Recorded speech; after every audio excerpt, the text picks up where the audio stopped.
كل راديو سجلي أورمو إسات الرندب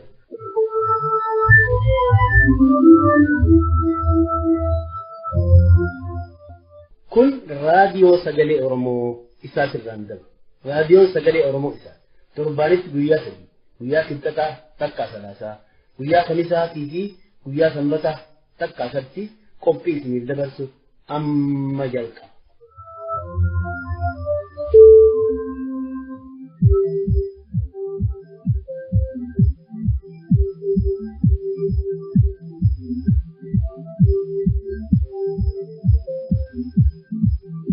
الشمع كل راديو سجلي أورمو إسات الرندب أرجو يان كميسا باتي هجيا جديد مسدي بركم لما في قد سديت ودو بيا أرناك أبن اسمي ديسنا ودو بودا مريك أبي دم مكاني رتي قاعد يسام بفقادو مردا خيسم ما وجنك جيس اسم دقيس بنيتي أكو ما دا أبي تنياتي سربان نجيس نت دامن كان أبي بيا أرناك اسمي ديسا جران مغرب سابوناتي أبصانو دنترا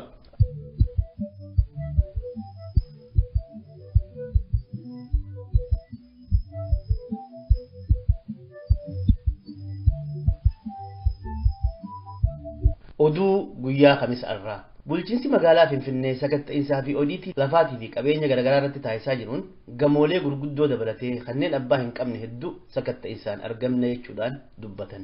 Injiinar Taakkalaan Uumaa manneen waliin jireenyaa sagantaa 40-60 boolee hayaat daawwataniiti jiran.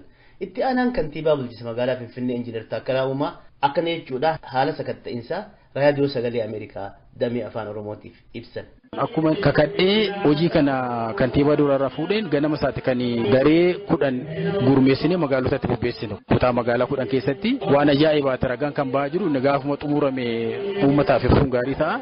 Tokko lafaa wajjii wal qabateeti lafti baay'een dallaan itti ijaaramee abbaan qabu abbaan isaa kan hin baramne baay'ee jira. Akkaataan itti darbaa tures baay'een isaa rakkoo guddaa qaba. Lafa qofaa miti gamoowwan baay'een magaalaa keenya keessatti abbaa kan hin qabne baay'ee isaa arginee jirra.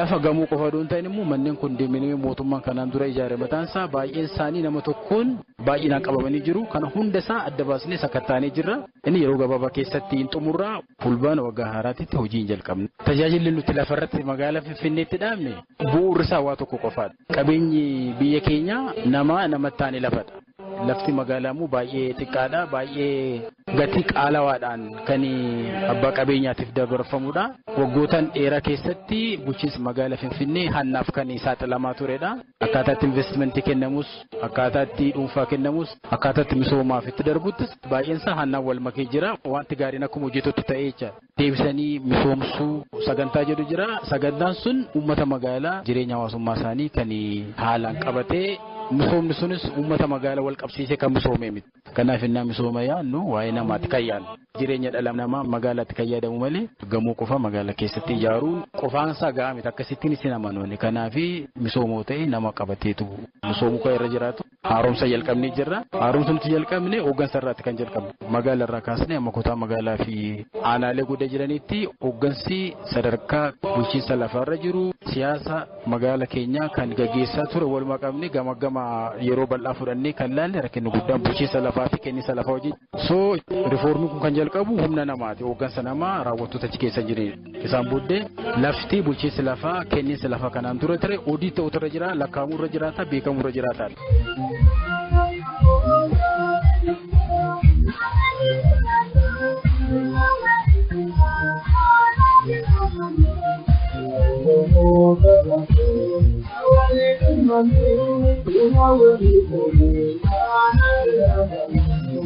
دكتور أبي أحمد جلا كونغرسمان كريس ميزين درفمي وجين مرياتن مم منستيرا دكتور أبي أحمد جلا كونغرسمان كريس ميزين درفمو واجرا إسانيت سمجودا مري وجين تايسانيتي جلان مري رتي هريرو بيو تلماني صدركا ولانات تشيسودا ولي غرانيتي جلان مم منستيرا دكتور أبي أحمد جيرو بيجاكيتي دفاجرو في دينجي إثيوبيا رتي هبنو قبنيس إبسن جلي خوني منستير حاجة على دكتور والكنا قبل يولينيس مرياتن جلي أمريكا خوني جيرو إثيوبيا خيتي دفاجرو خنا حالة إمادان دينك سيفانيتي جلان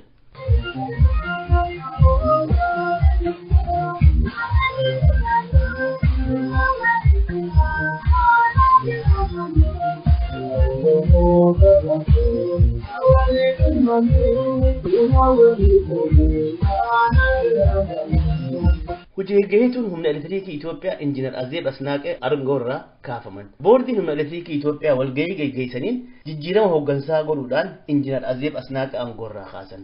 Bakka hooggansa Injiinar Asnaaqee irraa kaafamte Daayirikteerri Inistituutii Injiinaringii Teekinooloojii Saayibarii Ajensii odeeffannoo biyyaa kan turan Dr. Abrahaam Balaay bakka buufamaniiti jiran. Injiinar Azeeb Asnaaqee bara 2013 irraa eegaluudhaan hojii raawwachiiftuu humna elektiriika Itoophiyaa ta'uudhaan tajaajilaa akka turanis gabaafameeti jira.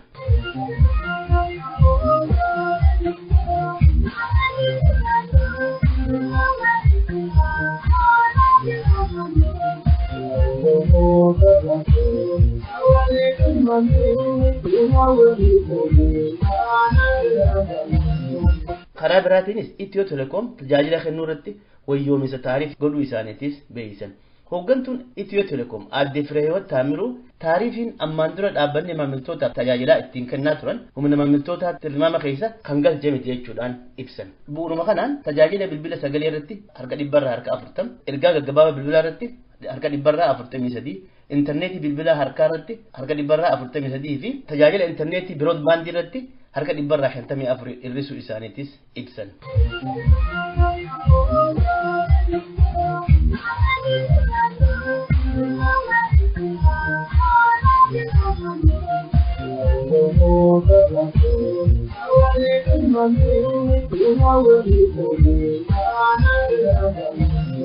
Oduu dhumaa Mustafaa Umar yeroo ammaatiif pirezidaantii bulchiinsa naannoo Somaalee ta'anii filaman. Obbo Mustafaan gahee naannoo bulchiinsaa qofa osoo hin taane durataa itti aanaa paartii Dimokiraatawaa uummata Somaalee ta'aniiti jiran. Ministeerri waajjiraan dantaa kominikeeshinii mootummaa Itoophiyaa Obbo Ahmad Shidee durataa paartii ta'uudhaan dhiyeenya kana filamuun isaanii ni yaadatama. Obbo Mustafaa Umar dhimmoota siyaasaa naannoo irratti miidiyaaleedhaaf yaada kennuudhaaf nama beekame yoggaa ta'u yeroo hangamiif ammoo naannoo akka bulchan wanni barame takkalleen hin jirtu. Koreen giddugaleessa paartii Dimokiraatawaa uummata Somaalee gaafa hagayyaa 4 irraa hanga hagayyaa 11 bara 2010tti gamaagama gaggeessaniin sirreeffama dhaabbataa taasisuu isaaniitis beeysan. Naannoon Somaalee fedhii nama dhuunfaatii fi hooggaansaatiin rakkoo keessa turte ammaan booda garuu naannoon bulchiinsa Somaalee jijjiirama biyya keessa galmaawaa jiruuf fayyadamoo akka ta'anitti ni hojjetama jechuudhaan gamaagama keessatti hubachiisan. Gamaagama keessatti ammaan dura naannoon bulchiinsa Somaalee harka lafa jalaatiin qaamolee biraatiin bulaa akka turtettis ibsan. Gamaagama gaggeeffameenis miseensonni koree hojii raawwachiiftuu paartii 3 fi hooggansi koree giddugaleessaa 5 aangoorraa murqamaniiti jiran. Karaa biraatiin magaalaa Hargeysaa keessatti kaabinoota abdiillee 2 nageeyyii Somaalilaandiitiin qabamuunis gabaafame. Kaabinoonni lamaan qabaman itti gaafatamaa waajjiraa barumsaa obbo Ibrahim Adam Muhammadii fi itti gaafatamaa waajjiraa nagaa bulchiinsaa naannoo Somaalee obbo Abdulmajid Ahmad Jama Ogaataan isaanis osoo gara magaalaa Mogadishootti deemuuf jiranii akka qabamanitti himameeti jira. Dhaggeeffattoota keenya oduu har'aaf qabnu asmaree xumurraatii sagantaa teessanatti wajjin turtii gaarii.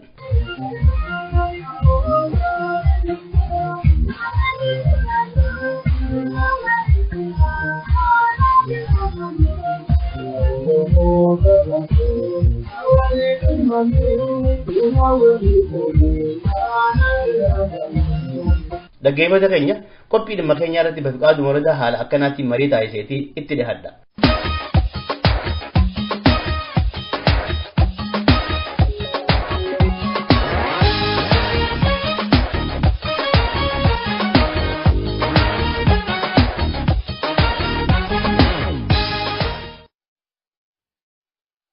Ashama harka fuunee dhaggeeffattootaa fi daawwattoota qophii dhimma keenyaa.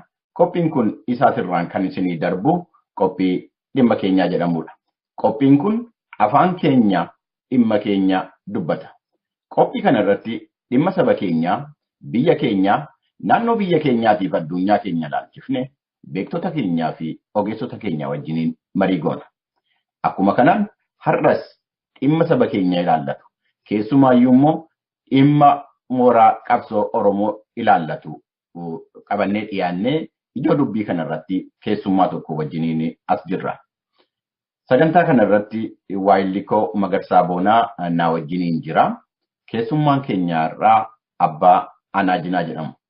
Abbaan Anaajinaa yeroo ammaa biyya Kaanaadaa keessa jiraatu.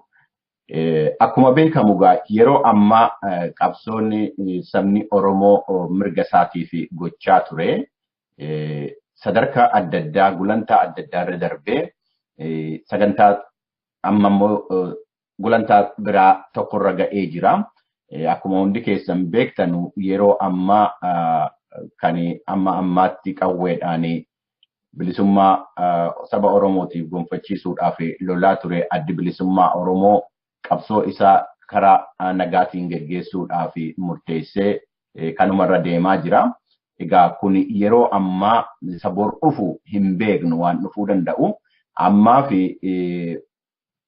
qabsoo Oromoo kana gaaffii sabaa kana galmaan ga'uudhaaf lolli qawwee hin barbaachisu jedhamee waliigalameetuyyuu itti deemamaa jira. Boru waan dhufu hin beeknu.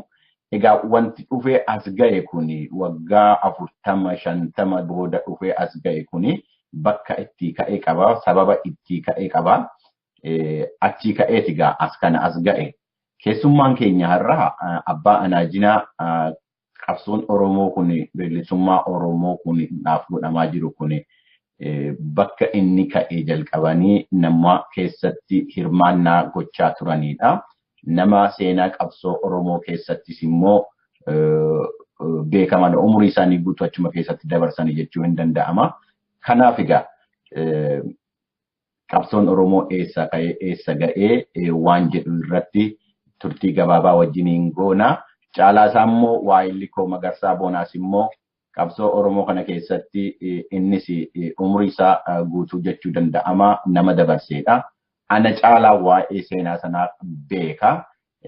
Kanuma walharkaa fuunee abbaa anaajinaatii wajjiniin marii goona. Caalaa isaa iyyuu anarraa immoo Magarsaadhaaf kenna. Mee Magarsaa gara abbaa anaajinaa gara Magarsaatti deemuu kootiin dura baga nagaadhaan sagantaa dhimma keenyaa kanarratti dhuftanii affeerraa keenya kabajuudhaan isiniin jedha. Galatooma dhugaa rabbiitti galata guddaa qabdanii har'a miidiyaa isaatirratti na keessummeessuu keessaniif siif obboleessi kiyya Magarsaa Bariilleen galata guddaa qabdan isiniin jedha. Meegaa Magarsaa ani amman danda'u amman beeku dubbadheera akkuma jalqabaatti jechuudha. Mee ati immoo karaa keetiin akkuma ati jalqabaatti dhaggeeffatootaa fi daawwattoota keenyatti waa dubbadhuuti gara ijoo dubbii koosee jalqabaatti abbaa anaajinaatti deebi'aati mee carraasii kenna. Tole Bafiqaadu. Qabsoon ammaan tana akkuma ati jetteeti sadarkaa ammarra geesse qabsoon Oromootiin akkanumatti lafaa kaatee as hin geenye bu'aa bahii adda addaa ka'ee dabartee as geesse dhaloonni ammaan tana jiru kuni haala bu'aa bahii qabsoo Oromoodhaa kana hubachuun barbaachisaadha. Amma qophii dhimma keenyaa irratti har'aan tana abbaa anaajinaa asirratti afeeroo keetiif hedduu carraa gaariidha. Dhaloota ammaan tana qabsoo jiruu fi dhaloota jiru haala qabsoon adeemsi qabsoo Oromoo ka'ee dabra as ga'e hubachuu hiree waan argataniif gaariidha jeetiin fudhadha. Akkuma atuu tuwitteeti abbaa anaajinaa nama qabsoo keessatti yeroo hedduu umrii isaanii jechuu dandeenya dabarsanii keessattuu gaafa dura diddaa fincila baaleerraa eegalanii miseensa fincila sanitti ta'uudhaan qooda ijoollummaadhaan miseensa ta'uudhaan nama qabsoo jalqabarraa eegalanii dhawaatumaan qoodarraa fudhatan keessaa abbaa anaajinaa nama tokko warra maantanaa seenaa Oromootii fi adeemsi qabsoo Oromoo kana bifa akkam fakkaata gaafa qabsoon Oromoo dukkana ka'ee turte gaafa rakkoo cimtuun turtisan keessatti qabsoon Oromoo maal fakkaatti maal ka'ee dabarte jedhanii warraa baratan keessaa warra lubbuun jiran keessaa isaan abbaa anaajinaa nama tokko. Gaafa diddaa fincila baaleerraa jalqabanii achiin ammaasiin biyya naannoo biyya ollaa biyya Somaaleetti gargaarsa qabsootiif keessa babahuudhaan bifuma ta'een ammaasiin humna silaa biyya keessaa qabsoo gootu akka dippiloomaasiitti biyya alaatti ergamuudhaan abbaan anaajinaa nama qooda qabsoo keessaa fudhatanii tanumaafuu gaa carraa akkanaa kana namoota akkanaa kanatti sagantaa kanarratti Bafiqaadu namoota lubbuun jiran yaamtee asirratti dhiyeessuun kuni dhaloota amma jiru kanaaf adeemsi qabsoo Oromoo eessaa ka'ee eessa ga'ee sadarkaa irra jiru kana ga'ee jechuu hubachuudhaaf waa hedduu gargaaraatii galatuun Bafiqaadu. Anaajinaa Magarsaan illee baalee keessaa ka'uu keessanitti filachuu keessanii nutti himeera. Dhaggeeffattoota keenyaaf daawwattoota keenyattis illee himeera. Namni hedduun isin beekaa, isin hin beeku jechuun hin danda'amu. Garuu isinumarraa haa dhageenyu. Baaleedhaa kaatanii qabsoo kana seentanii bakka ammaa jirtu. Yoo baaleedhaa kaatanii bakka amma dhuftan kanatti akkamitti dhuftan yoo jedhe baay'ee bal'achaa deema. Kanaafuu mee garuma qabsootti deemna. Maaltu isin kakaasee qabsootti isin galche? Sababa maaliiti? Tuttuqaa dhagaa kan nama aarsitee lubbuu ofiillee wareeguu bakka danda'anutti nama galchitu. Dargaggummaa keessaniin, ijoollummaa keessaniin egaa maaltu gara qabsootti isin galche? Mee gabaabumaan kanarraa kaanuu laata? Dhugaa rabbiitti wanni isin gaafin teessan gaafii guddoo, gaafii bal'oo, gaafii takkattiin tuluu guyyaa tokko lamatti illee ta'in finne. Dhugaa ani umrii kiyya ijoollummaan qabsoo tanatti seene. Qabsoo tana eeguma itti seene eegasi irraa waa baradhe malee jalqabbii abboonnummaan kenna. Hoogganoonni keenya warroonni qabsoo tanaaf lallaba dabarsanii uummata ofiitti lallabanii waamicha godhanii gadi bayaa nu gargaara nu bira dhaabadhaa jedhanii warra akka Jeneraal Waaqoo Guutuu akka Hussein Bunee warroonni jaarsonni kenna warroonni dhugaa rabbii yoo taate beekumsa uumaa tarabbi kenneef malee beekumsa zamanaa tokkollee hin qabne waamicha isaan godhanii uummanni keenya marti waamicha isaan jalaa uwwaatee dargaggoonni biyya jiru ka qawwee qabu qawwee fudhatee ka horii qabu horiin bitatee itti seenee san keessa anillee nama tokko nama gaafa san isaanitti dabalamee achirraa takkuma takkaan haala ummata keenya saba keenya abboota keenya san qabsoo tanatti kaase maraayyuu haala mootummaan Haile Sillaasee yeroo sanitti ummata keenya likkii malee gibiraa cinqanii lafa irraa fudhachuun lafa ammootu yuu xafirraa lamxafitti godhuun lafa ammootu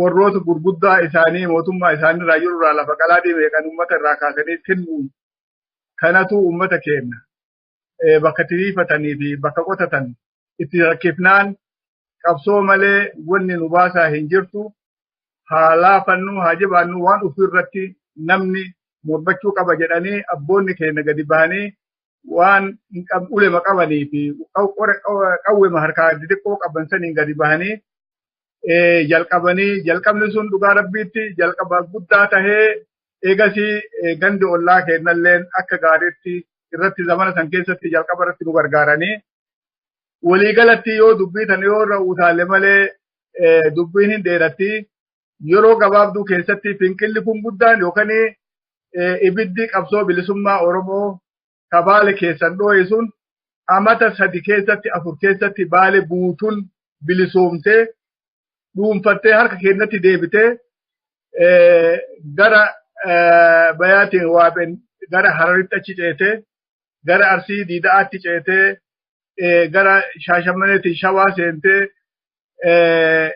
gara Mootunuyyuu Booranaatiin geettee qabsoon teenya amata 4 keessatti kutaa 5 itti dabalamtee qabsoo jalqabamtetu eegasii yeroo gabaabduu keessatti hin beeytanii waan nama mudataa qabsoo waan mudataa hin beeytanii wannummaan gabaabduun yeroo gabaabduu keessatti qabsoon teenya ta'ul kaatee silaa yeroo gabaabduu keessatti biyya mara Oromiyaa mara dhuunfachuu dandeettutu yeroo gabaabduu takkatti kawraan isii 40,050 ga'e gargaarsi isii dhaabachuun nurraa gabaabattee tiriisuuta deemsatti deebite malee jalqabbii isii yeroo gabaabduu keessatti waan guddoo hojjetee jedheetiin hin arga. Baay'ee gaariidha. Ulfaadhaa abbaa naajina. Magarsaa kanarratti waan gaafattu qabdamoo itti dabalu atti ce'u? Abbaa naajinaa gaafachuu barbaada. Dhugaadha qabsoon diddaa fincila Baalee gaafa jalqabamte akkuma abbaa naajinaa jedhanitti yeroo gabaabaa keessatti injifannoo gaarii fidee sirna abbaa irree yeroo sanitti wajjin wal falmaa turuudhaan abbaa naajinaa gaafa dhumarratti bara 1967 irratti gargaarsa barbaadaaf waraanni waaqa guutuutiin hoogganamu namni hagee lakkoofsaan guddaadha. Naannoo Somaaleetti egaa rakkoon dhalattee booda gabbobbahuutu odeeffama. Mee maal yaaddaniiti gaafa san naannoo sanitti waraana san guutuu fudhattanii Somaalee seentan?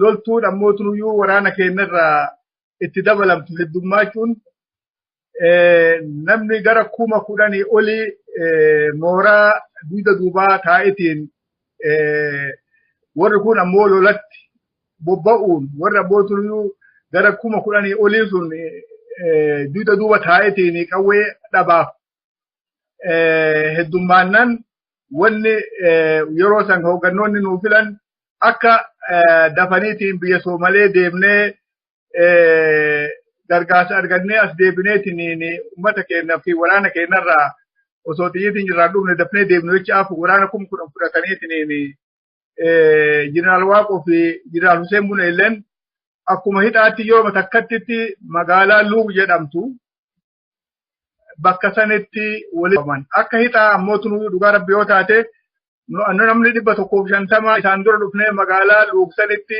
tireeningii fudhannee barnoota guutuu fudhanneetiin osoo nu taa'utti jirru yeroo takkatti karaa dalluutii fi karaa baaleerraallee yeroo takkatti waraanni addaan hin cinne akka bishaanitti yaa'u gaafa yeroo nu ganama tokko lafaa kaanu nu biratti warri hiikateetiin ibidda qabsiifatee buna dhaabatutti agarre akka guyyaa sanirraa agarre torbaan tokko guyyaa 10 guutuu namni osoo addaan hin citin ima yaa'u kakuun ima hiikkatu kakuun asuma deemu namni 10,000 gaafa torbaan tokkoo duuda duubaan nama 10,000 ta'anii argaman bakka sanitti.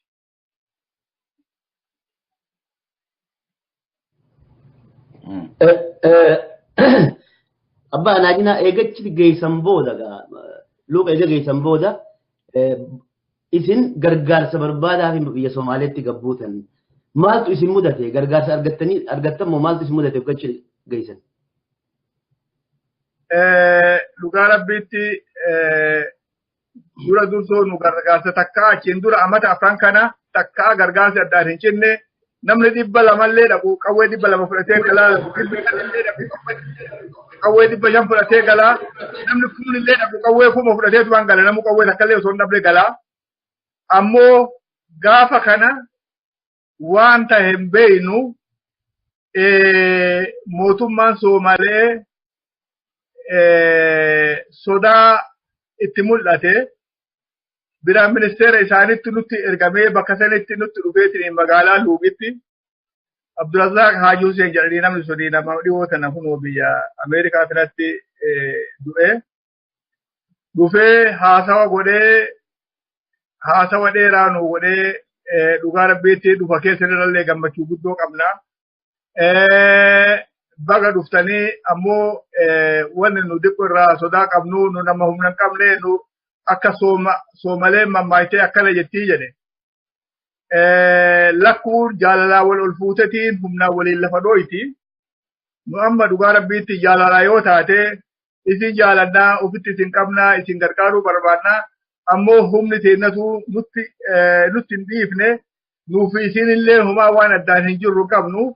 Nullee mootummaa amata 5 yookaan amata 6 yeroo sanitti kanaafuu waan nu isinii kennin nurraa guddoonfadhaa akkanatti illee heddummaatanii yoo deemtanillee ba'aa nutti taati ammoo tunuyyuu waliin haa deemnu waan ammallee nu isinii kennu nurraa guddoonfadhaa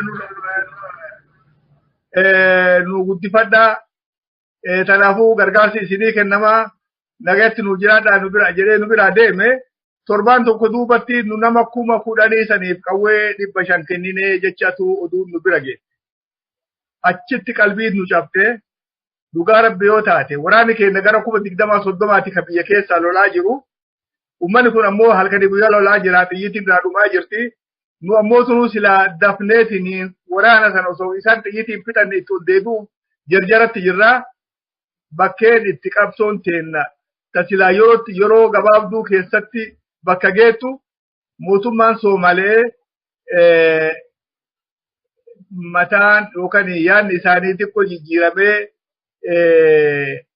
nu nama 10,000 qawwee 500 kennuu sanirratti waraanni keenya akkasiin didee biyya Soomaleetti hafe osoo hin galin qawwee 500 galuun maal nu godha ammallee waraanni 9,000 yookaan 10,000 qullaa deebi'a ol deebi'uun faayidaan qabdu nu waan feetillee taatu biyya seenatti ol hin deebi'u harka qullaa jedhaniiti akkasiin kaaliin biyya Maqdishoo biyya Soomalee asimaa isaanii yookaan kapital sitii isaanii Maqdishoo dhayin. Egaa asirratti waa tokkotti dabala gaggabaabsaadhuma deemna jedheetanii akka seenaan tokko dubbatutti abbaan Haajinaa ala qabsoo sana jalqabdanii Sumaalee galtanu maqaa Oromootiin illee waan hin socho'amnetu jira jedhu waa laman kaasuu barbaadachi keessa tokkoffaa qabsoodhuma kanayyuu ala jalqabamu adda bilisa baasaa Itoophiyaa jedhamee akka jalqabamee isa booddee immoo eega garuma Sumaaleeyyuu deemtanii immoo adda bilisa baasaa Oromooillee ittuu hin ta'in adda bilisa baasaa Sumaalee lixaa adda jedhamuudha kan keessatti hirmaachaa turtanii jedha. Mee waa'ee waan sana maanni ibna adda bilisa baasaa Itoophiyaa kan jedhu sun maayinni akkamitti keessatti hirmaattanii adda bilisa baasaa Sumaalee lixaa kan jedhu sunillee maayinni akkamitti keessatti hirmaattanii achi deebi'ee moo akkamitti gargaraa maqaa Oromoo fudhattee deebi'uu dhaqee waan achi keessatti godhamaa ture tokko waan dhageenyu jira waan seenaa irratti dubbatamus sobas haa ta'uu dhugaa fuula duratti itti deemna. Inni adda bilisa baasaa Itoophiyaa jedhuu fi adda bilisa baasaa Sumaalee lixaa Western Somali Liberation Front wanti jedhu kun maayinni achi keessa akka durtanitti abdii qaba yookaan odeeffannoo nan qabu kana. Bareeda waan gaariidha gaafii bareeda. Dhugaa rabbiitti namni waan kanarraa likkii malee kumpuus ta'eetiin yeroo maraa namuu waan jedhaa akka waa gaafataa ammoo dubbiin zamanni illee dheeratu waan takka waan tiisuu jiru waan jala jirtu waan keessa jirtu takka waan dagattuu miti an takkaan waan yeroo san deemurraa quba qabaa beeka. Wanni jiru gaafa dhufne sannu dura dursoo haga ammata afraan achiin dura yookaan shanaan achiin dura loluu turre sani maqaan keenya Sooraa Baalee jechaadha malee maqaa biraatu hin qabnu. Sooraa Baalee loltoota Baalee jecha walii galatti maqaa biraa hin baafanne. Gaafa amma nu kana warri waa baratellee nu keessa dhufee jira namoonni baratellee dhufanii jiranii biyyilleen Baalee bichaa miti kutaa 5 ta Oromiyaa irraa kutaan 5 nutti dabalamtee jirti. Kanaafuu namni dubbii tana jedhelleen rabbiin jannataan isaa haa qananiisu haaju jeneraal Waaqoo guututti keessumarratti jedhee nu amma kunoo boriiftaan yoo qawween nu dhufte yoo gargaarsi nu dhufe hin gallaa waa walitti dhaamannu qabnaa nama asitti dhiifannee deemnaa namni kun keessaa lolaa namni kun alaa ammoo turuyyuu waa nu mootummaa matana wajjiinuu mootummaa tanaa fi tatanaa achiillee waliin haasawa nu godhaa namni nu filannu bakka tanatti akkuma kalee dhengadda haasoyineetiin filannetti Haaji Huseen Suraattu bakka bu'aa keenya ka haajaa alaa nu taya sani isatti dhiifannaa inni naman waliin galuu miti nu ammoo nu warri loltoonni nu marti kennaa ol dachaanaa kanaafuu Haaji Huseen maqaa Oromoo qixxisu guutuu Oromootiif ta'u nu baasii mootummaatti maqaa sadiin nu dhiyaadhu asiin dura ammoo tunu maqaan nu qawween haqa ammaatti kennamuu turte maqaa Haaji Isaaq Daadhii Baraartiitiin kennama qawween gaafa ummanni keenya gaafa fudhatu baraayyuu isaantu jalqaba qabsootanaa 62tti Maqdishoo seenanii gaafa san mootummaan walii galanii gargaarsa ummata kiyya gargaarta jedhanii gargaarsa saniin isaanii kenname sanumaan deemaa jirta akka gaafa saniitti. Arrarraa mootuyyuu maqaan kuni maqaa ijaarmayaa haa ta'uuti maqaa nuu baasii jennaanin maqaan baal barbaachisa maqaan qabnaa maqaa adda bilisummaa Oromoo ufiin jennaa kanaan mootummatti dhiyaannaa maqaa kana natu barreessee mootummaa akka itti waraqaa nuu baasaniitiin ofiisa isaanii hin bannu goonaa jedhe. Adda bilisummaa Oromootiin mootummaa Somaaleetti dhiyaate Haji Hussein gaafa Maqdishoo dhaqee maqaa kan irratti didan maqaan kun isinillee hin tolu nullee hin tolu humna hin qabnu nullee humna hin qabnu isinillee humna hin qabdanii maqaan kun ammatti maqaa bahuu maluu miti maqaan kun dhugaa maqaa keessanii ammoo yeroo maqaa kana baafattanii miti osoo humna hin godhatin kanaafuu maqaa kana osoo dhiiftanii maqaa biraatiin osoo qabsoo gootanii maqaa kana fuulduraaf dhiifattanii jedhanii maqaan biraa kan baafannu maali maqaa kan baafanna maqaa baafachuu hin dandeenyu maqaan keenya kana ol maqaan baafannu maal jennaanin lakki maqaan kun nu miidhaa isinillee miidhaa maqaa biraa mee laalaa barbaada maal yoo Somalee garbii jettanii deemtan maqaan kun maqaa Somaleedha ammoo Itoophiyaa keessa jiranii yoo Somalee garbiillee jedhan maqaadha malee isinillee jalaa dhokachuu hin dandeettanii nuu miti namni sun jechuu hin danda'ama. Saniin maqaa Somalee garbii fudhadhaa jedhanii amata tokko guutuu wanni itti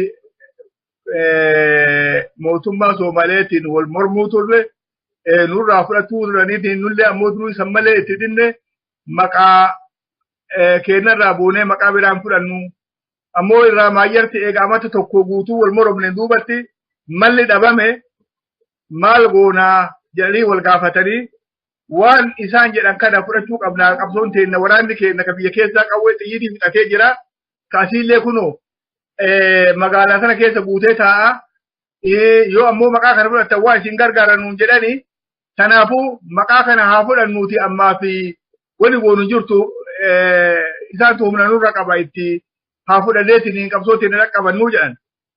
Kanarratti namtichi itti gaafatamaa haajaa alaati ka Haji Hussein Suraa waliin dubbatu dhooke maqaa isin jettan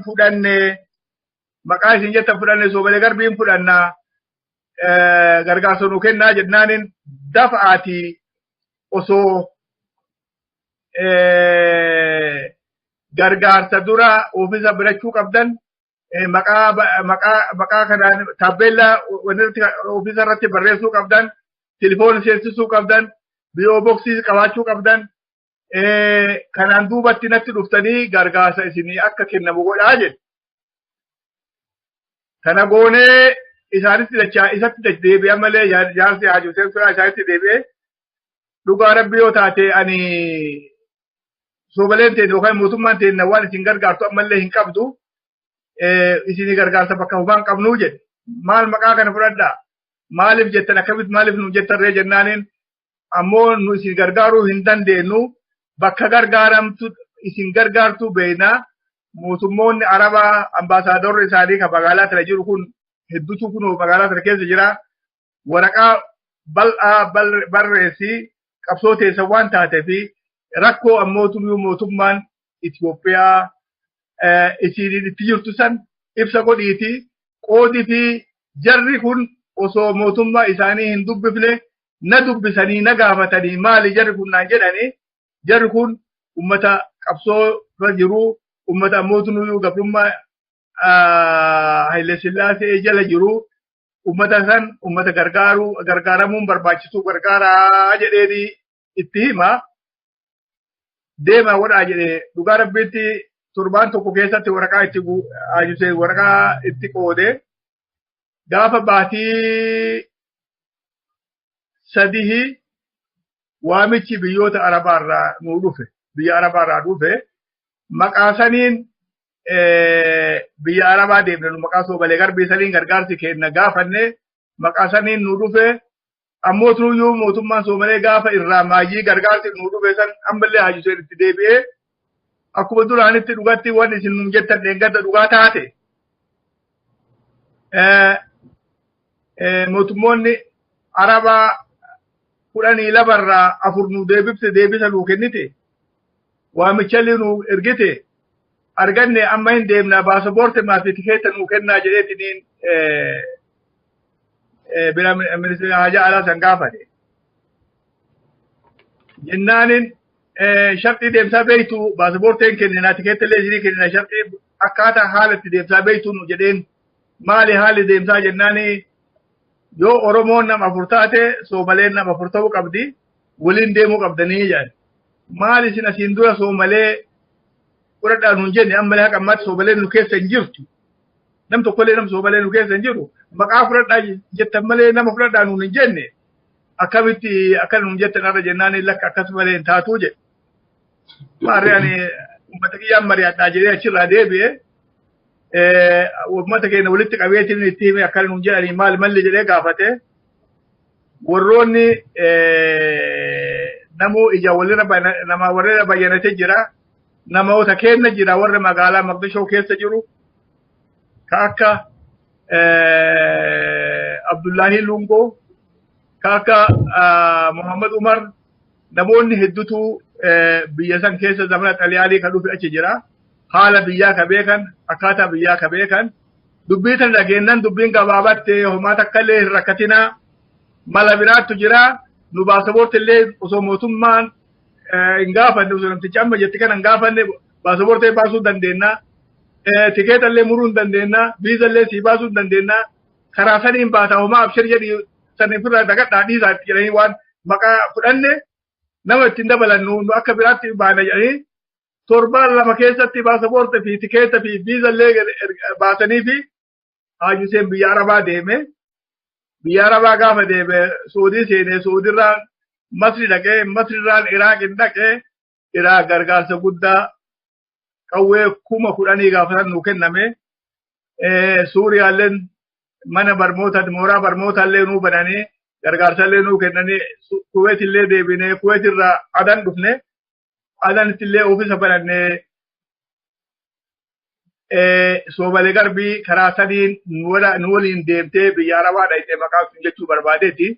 Maqaa saniin yookaan haala saniin amata 3 yoo nu irratti dalayne yookaan maqaa saniin dalaganne warroonni Bagdaadin keessatti oofisni keenya guddaa likkii malee tabeellaan fuuldura jirtu bal'oodha maqaa Soomalee garbii jecha irratti barreessa abaadha. Ijoolleen tamaarii barattoonni Soomalee biyya magaalaa keessa walii gadi yaatu agarteetti dugdatiin dubbifte badaa Soomalee yoom dhuftee asitti oofisa barateettee dubbifte.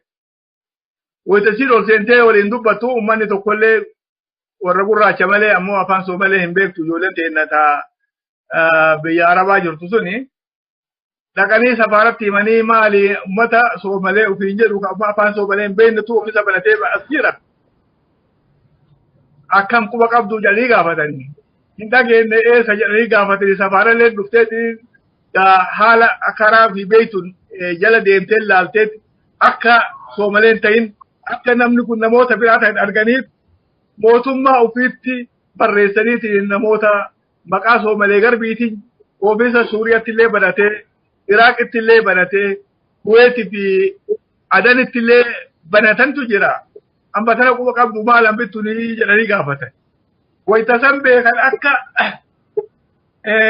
nu Soomalee garbii ofirra jara abaa Habashaattu maqaa kana fudhateetiin asii bade isaanii jedhaniitiin mootummaa Arabaa waliin dubbatan. Mootummaa Iraaq, ta Suuriyaa, ta Yaman waliin dubbatanii dafa'atii jara san warra Habashaati hambisuuni Soomalee mitii qabaanuu kenna. Yookaan ammoo tuyyuu waliin waldhabni keenya irraa ka'aa yoo ambasadni ka waliin wanni qabaatan taate nu isinirraa cinnaa beekaa yookaan dafaa jara sun nu kennaa jedhanii mootummaa cinqan. Mootummaa jara keenya dubbisanii abboo Soomaleen nu qabdee maqaa isin Soomalee miti isiniin jedhanii maqaan kun maqaa nama keenyati maqaa saba keenyati hambituun ummata keenya iyyuu miti jedhanii isin waakkatanii nu ammoo akka isin ummata dhugaan haqa qabu qabsuuf deemtan hin beeyna. Soomaleelleen tanaan isin dura dhaabatte nu waan goonu qabnu isinillee qabnee biyya sanitti isaanii isin hin kenninu ammoo maqaa isaanii kan duraan isinii ergisan san deebisaa fi maqaa feetan baafadhaati gargaarsi keessan akkuma duraan kennamutti isinii kennama isin gargaarraa isin warra haqaati abbaa lafaati mootummaan Habashaa yookaan mootummaan Haile Sillaasee waan isin tiirtu maraayyuu nu qorannee jirra hin beekna kanaafuu maqaa isaanii kana isinirraa fuunee isaanitti deebifna oofisallee isaanii kennina isin oofisallee ka biraa banattanii maqaa baafadhaatii nutti deebi'aatii gargaarsa isinii kennan nuun jedhanii sanirratti namni keenya zamana san keessatti biyya Arabaa keessatti illee lafa gabaabaadha warra Iraaq jiruu fi ka Suuriyaa jiruu fi ka Masri jiruu fi kana mara walitti qabanii ijoollee barattoota keessuma torbaan lama ol Suuriyaa keessatti godhanii malli keenya maali maqaan Soomaleen duraan nu ergiftillee nurraa fudhatame maal goone jennaan maqaa Oromoo haa baafannu jechatu achi keessatti heddummaatee warri ammoo waan san dura dhaabatee nutu isinirra quba qabaa rakkoo jirtu nuti isinirra beekaa Haajuseen Suraafaa fi Elomoo Qilxuufaatu jedha. Ammatti maqaan nu baasu maqaan yeroo ofillee nu tolu Habashaan yookaan Haile Sillaaseen nizaamni isaa Oromoo bichaa biti namni inni gabroonfatee harkaa qabu Amaarrinuu akkuma keenyatti gabroonfamee jira miidhama akka keenya qaba ammoo turuuyyuu yoo nu Oromoo jenneetiin asirraa kaanetiin biyyatti seensaaf biyya seenuuf ta'e taate karaa tokkollee hin qabnu kunoo waraanni keenya ka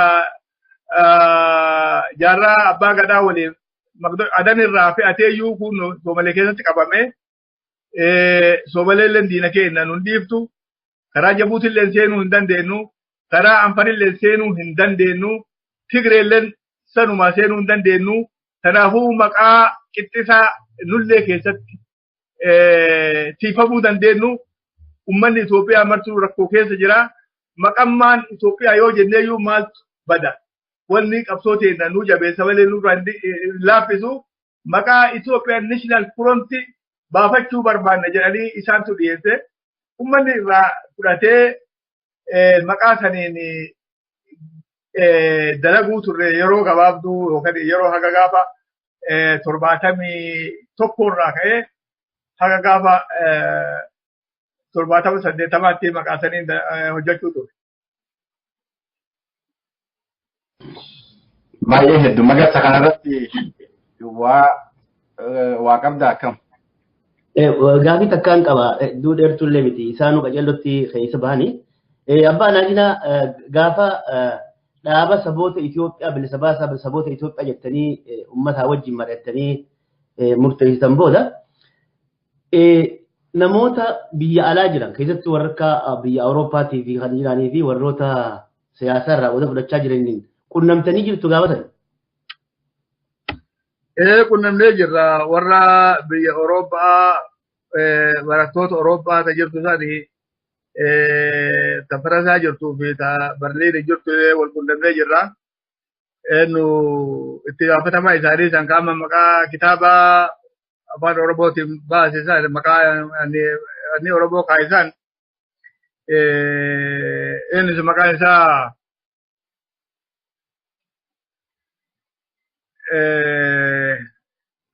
maqaan isaa Naayalee Fiddaa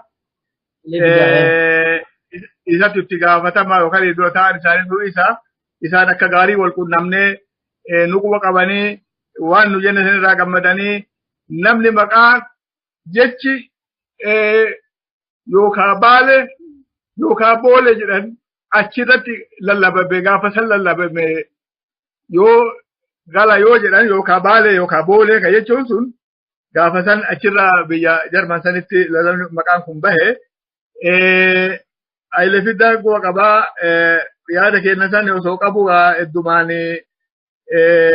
wanni mootummaan Itoophiyaa illee karaa inni fedhu yookaan karaa inni isa itti fakkaatetti mootummaan sun deebi'an jarjaree itti gale maali wayi isa bichaa dhiisanii miti nullee dhiifne nuu dhufaniitiin sila adanitti nutti dhufaniitiin qabanii nuun galuu malee kan hafeen rabbiin nu baase malee sila nuu warra qabameetiin biyya sanitti deebi'u isaanin waliin haasofne namoonni biraa kan mootuyyuu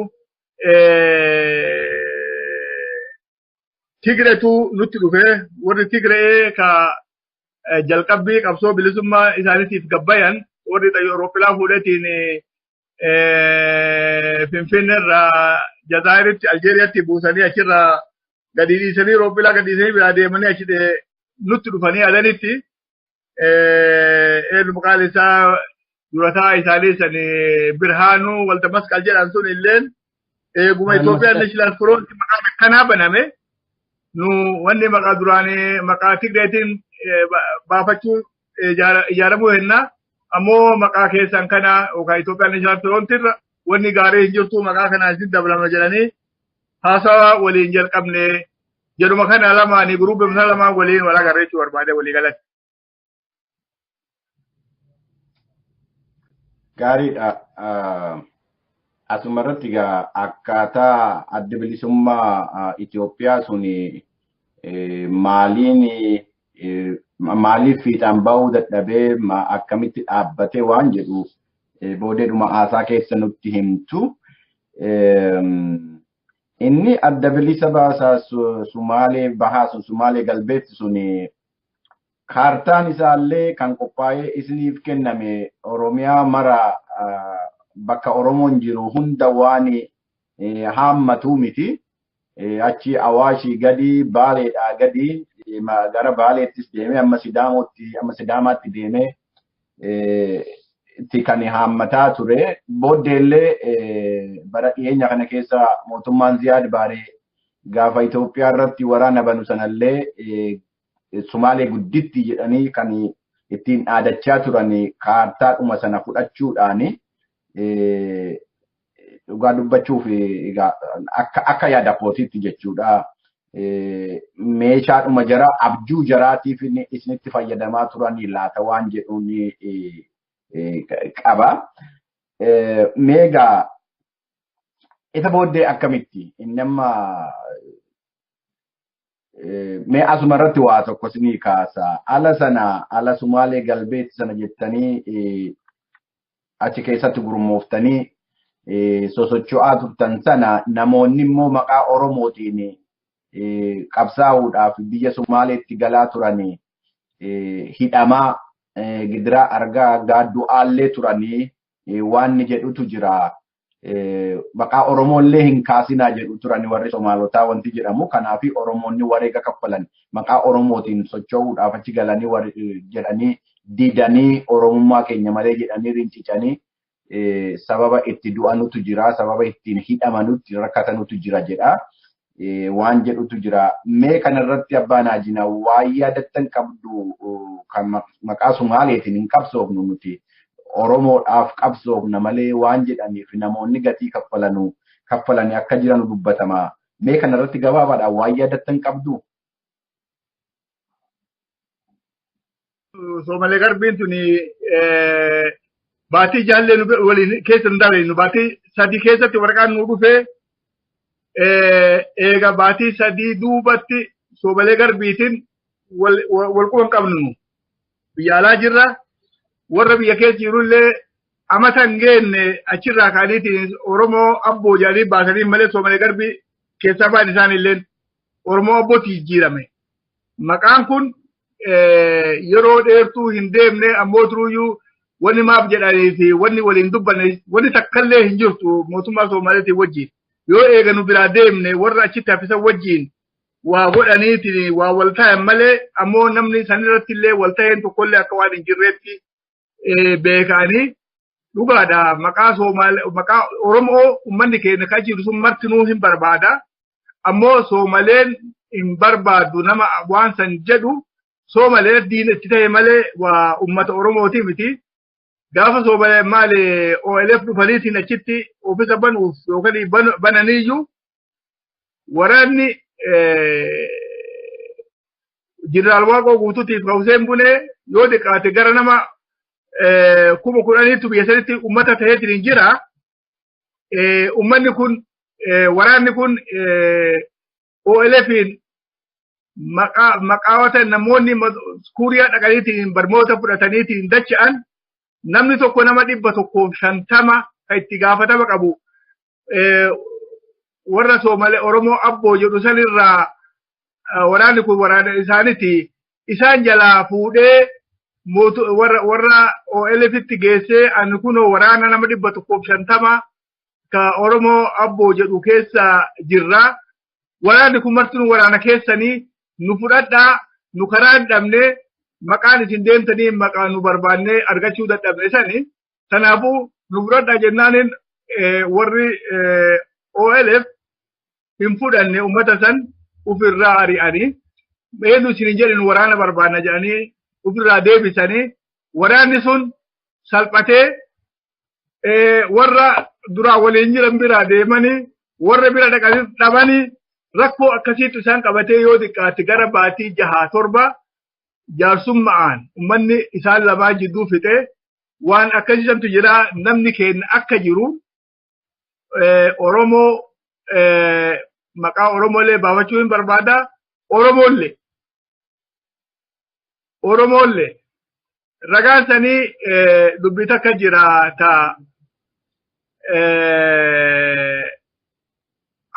Haji Adam Gilo oofisa OLF dhaqeetiniin matoota OLF san achitti arga jedhee dhaqee nama dhabe namoota matoota isaanii kan bakka san jiru dhabee namoonni matoota isaanii jiranii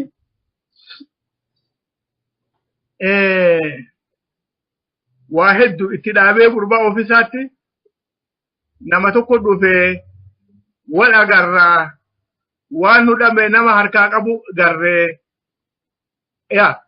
nama 5 waliin deemaa karaa waliin deemanii namni 5 kun waa hidhatanii alaamaa akka sa'aatii yookaan biyya seenatti waan takka kal'oo laa fudhanii harkatti hidhatan jira. Alama sani wal beekan namni 5 waliin deemu kun waa hela bakka bulanitti tokkollee dhaqeetiniin bira rafe haada inni harkarraa qabu fuudhee harkatti hidhate yeroo arge kana maal jedheen ta'ufii dhabeetiniin namticha irratti waan harka ofii qabu ta'e namticha irratti arge maal jedheen ansi beeke ati eenyu jedheen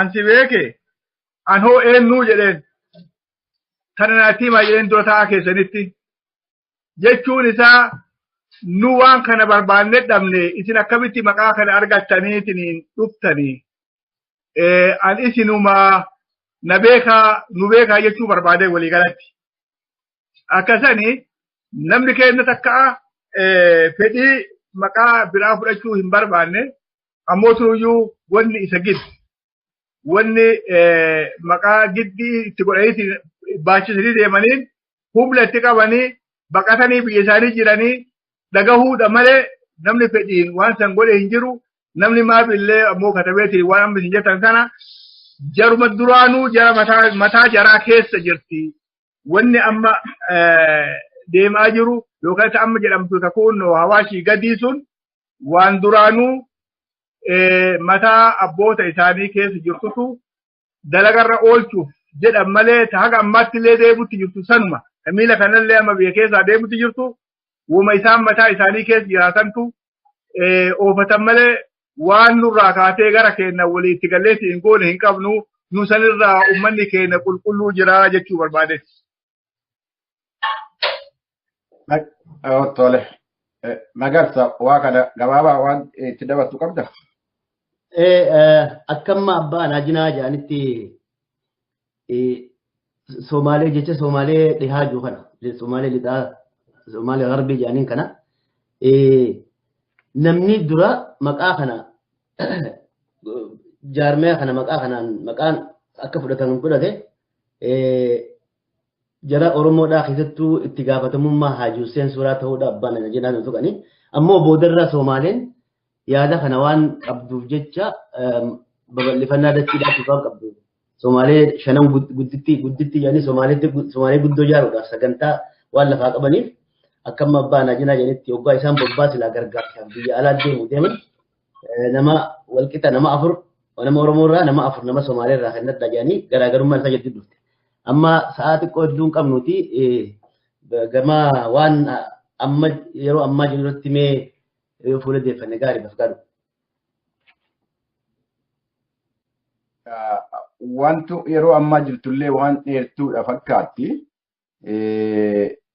Qabsoonni seenaa gurguddoo qabanullee kan seenaa qabsoo Oromoo keessatti beekamanu gurguddoon illee waa'ee isaanillee kaasnee dubbachuu qabna. Abbaa Naajinaa wajjiniini. Abbaa Naajinaa seenaa guddaadha kan nutti himaa jiran. Waan kana gaggabaabsinillee yoo tuttuqnee deemne ta'ee waan gaariillee natti hin fakkaattu.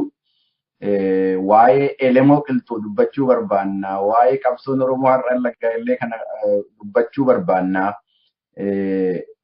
Kanaaf jennee sagantaa kutaa lammaffaatti itti deebinee immoo bal'inaan waa kana ilaalle yaadan qaba.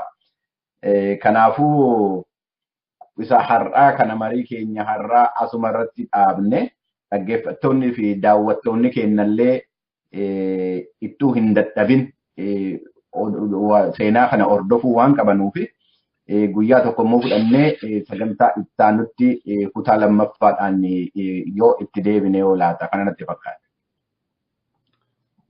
Bareeda maaliif akkuma ati jetteeti warreen hangafoota qabsoo Oromoodhaa tuttuquun hin oolamu sanis gaggabaabsanii tuttuquu irratti xiqqashee namatti dogoggora namatti taatiti. Kutaa lammaffaa godhannee itti fufne gaariidha. Bafqaadha.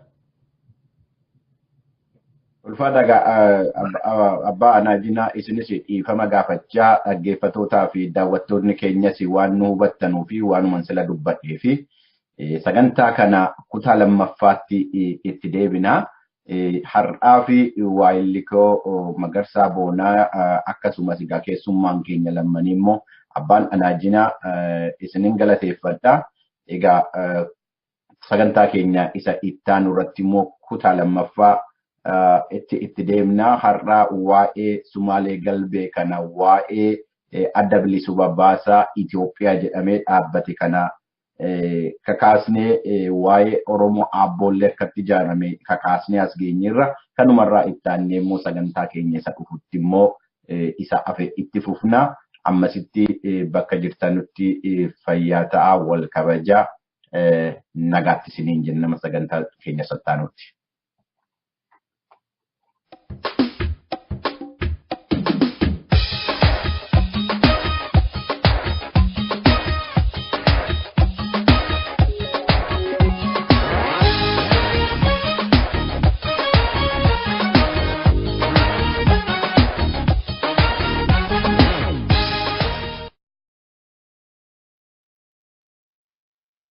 Dhaggeeffattoota raadiyoo sagalee Oromoo isaa obsaan waliin turuu keessaniif galatoomaa isiniin jechaa hanga qophii teenyata guyyaa sanbataa takkaa sabtiitti walitti dhufnu sirba kanaa waliin nagaatti.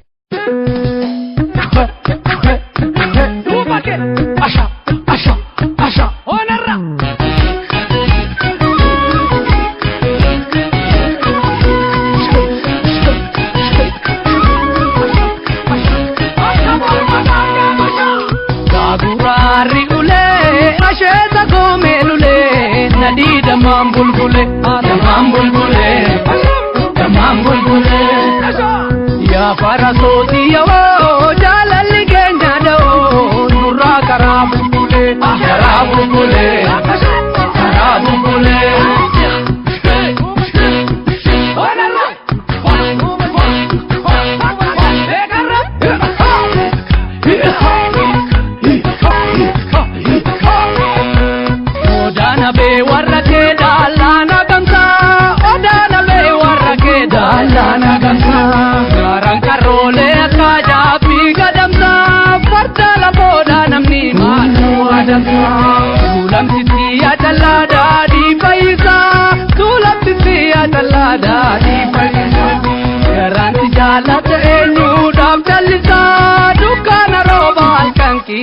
Jamisa, hambu ino rani katinyo jita paradosa sakale male namati walale kallo tula mati narasa ida badada dilgasa aboyafte dama bulbule diya ya birra ba makona ho jalate narafte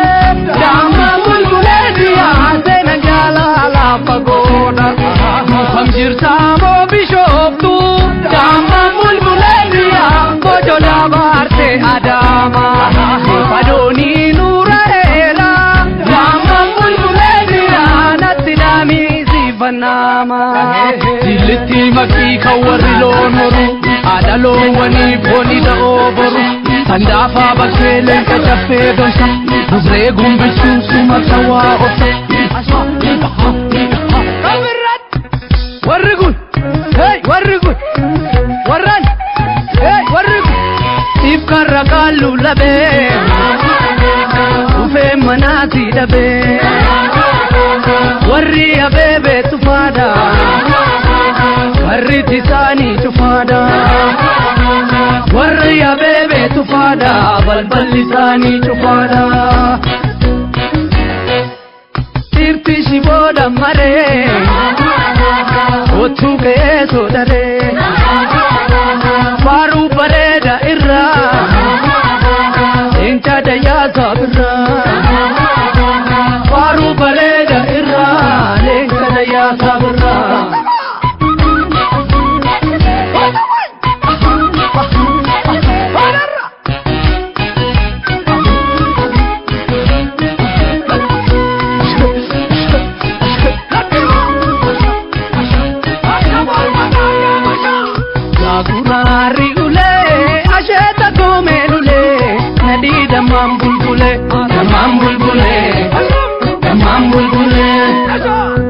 Parasoti yo jalal genya do nura karabu bule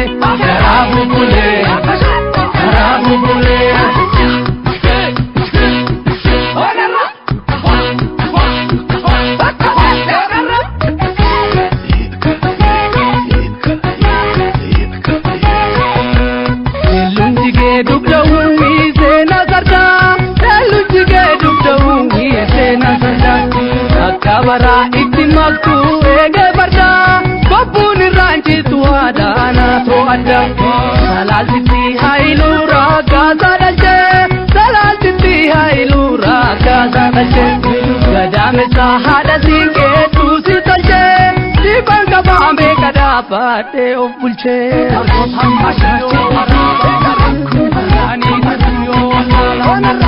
Sadeetu lama warra sheeti Gadaafi safuun guddatteeti Daachii bachomoo jille geessa Abbaan kee kamiisa dankeessa Boosarroobee Daamaan bulbuleeti yaadatte gurmuu wooran buune Sodaadhaa falsidiisa Daamaan bulbuleeti yaadokko jaalataan hin duune Harrayyuun kee bantaalle Daamaan bulbuleeti eesumalla mangamuuti Harrayyuuti fasilaale Daamaan bulbuleeti ammas jaalaalaan naguuti Gincirraan jaldu dhuma barbaachatti Mogoriin dhufe darba gurraachatti Jinjimaaf siree olancitii qabo Dongorree jirti oromtittii nobo